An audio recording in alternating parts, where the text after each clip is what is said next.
Bueno, esta tragedia ocurrida allí en ese edificio de Santiago Centro deja en evidencia las falencias existentes en las medidas de evacuación de los inmuebles de altura, un tema inquietante en una ciudad que crece aceleradamente de forma vertical.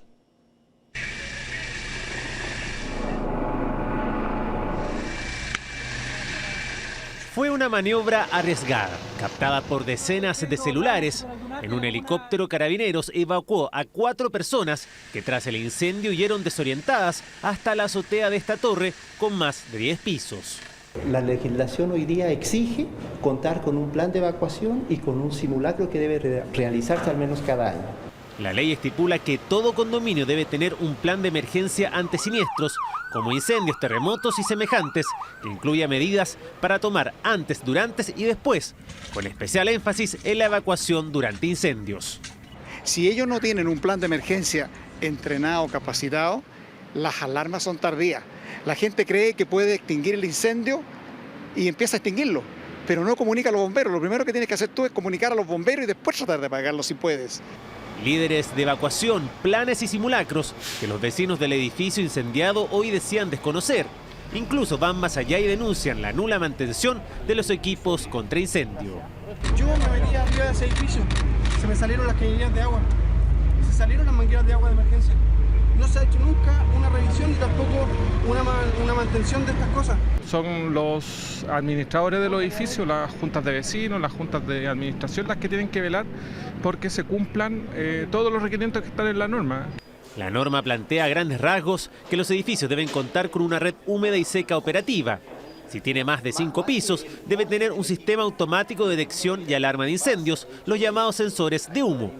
Si tiene más de 7 niveles, es obligatorio una zona vertical de seguridad, es decir, una escalera de emergencia antihumo con alumbrado y puertas de cierre automático. Extrañamente, nada dice de extintores en edificios habitacionales, pero los expertos recomiendan que deben estar sí o sí en todos los pisos y áreas comunes. En términos bien globales, bien genéricos, los extintores se ubican a distancias que van desde 9 metros hasta 13 metros.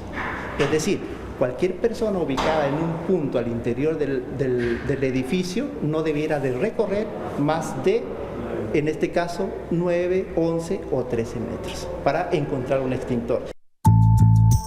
Pero en un Santiago que crece aceleradamente de forma vertical, con torres de muchos pisos, el diseño de los departamentos enciende las alertas por un detalle, al parecer clave en la muerte de la mujer y su hijo.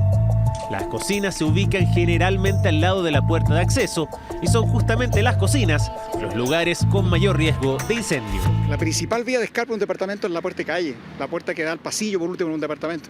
Y si tienes la cocina ahí, claro que es un riesgo inmenso. No te sabría dar una explicación, pero no debiera estar ahí.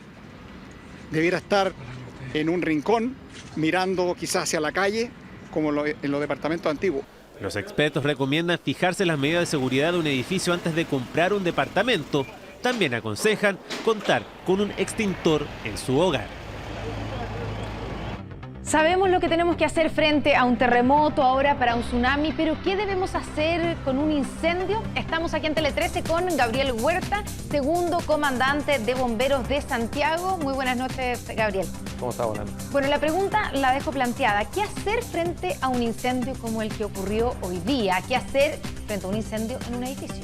Lo que hay que hacer en esto hay que prepararse, tal como tú decías, para los terremotos, para las inundaciones. Nosotros tenemos una cultura bastante desarrollada con respecto al entrenamiento que tenemos. Nosotros, relativamente, la población sabe qué hacer y qué no hacer en caso de terremoto. Para los incendios, uno tiene que entrenarse.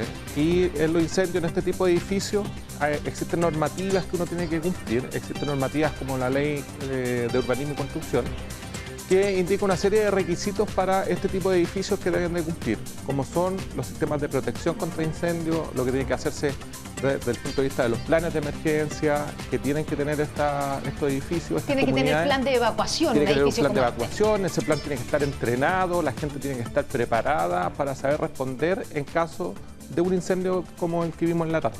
¿Y a quién se le exige esas medidas de seguridad? ¿El cumplimiento, por ejemplo, del plan de evacuación? Los cumplimientos son todas las juntas que administran los condominios, edificios, las juntas de vigilancia, las juntas de vecinos que tienen que organizarse para poner en práctica estos ejercicios de evacuación, estos simulacros, tienen que ser periódicamente, supervisados por expertos, con capacitación, el uso de los equipos que están en la instalación para el uso de los habitantes. ¿Cuál sería la recomendación entonces para la gente, por ejemplo, que está viviendo ahora en un edificio, que está en un 10º piso, que podrían enfrentar un incendio? ¿Qué es lo primero que hay que hacer?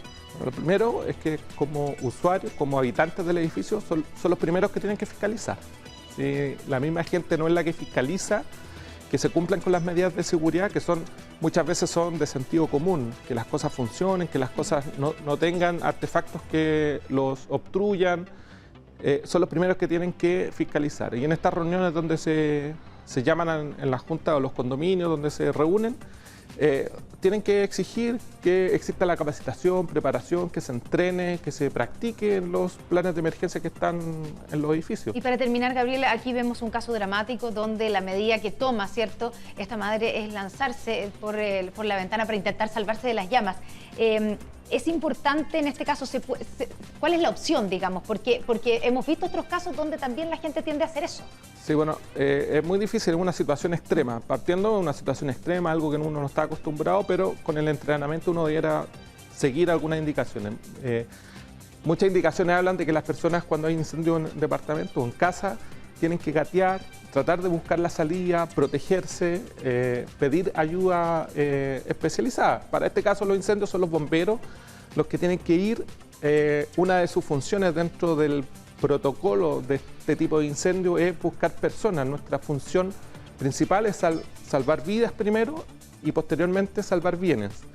El salvar vidas para los bomberos es algo que se entrena y por lo tanto cuando hay este tipo de incendio lo más importante es esperar a los bomberos, seguir las indicaciones de los bomberos en los edificios, siempre tratar de evacuar hacia los pisos inferiores.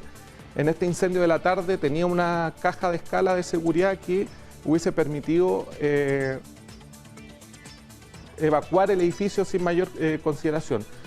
Los primeros bomberos que llegaron, que están a un par de minutos en la calle Avenida Mata, se encontraron con la puerta cerrada, tuvieron que botar la puerta con sus equipos, ingresar, hacer esta búsqueda y la persona que está con quemaduras, que está con entendemos con más de un 40% de su cuerpo quemado, fue rescatada por los mismos bomberos que llegaron al inicio y lo pudieron sacar para recibir las atenciones del SAMU oportunamente. Muchas gracias, Gabriel Huerta, por haber estado aquí en Tele 13 esta noche. Gracias a usted. Buenas noches.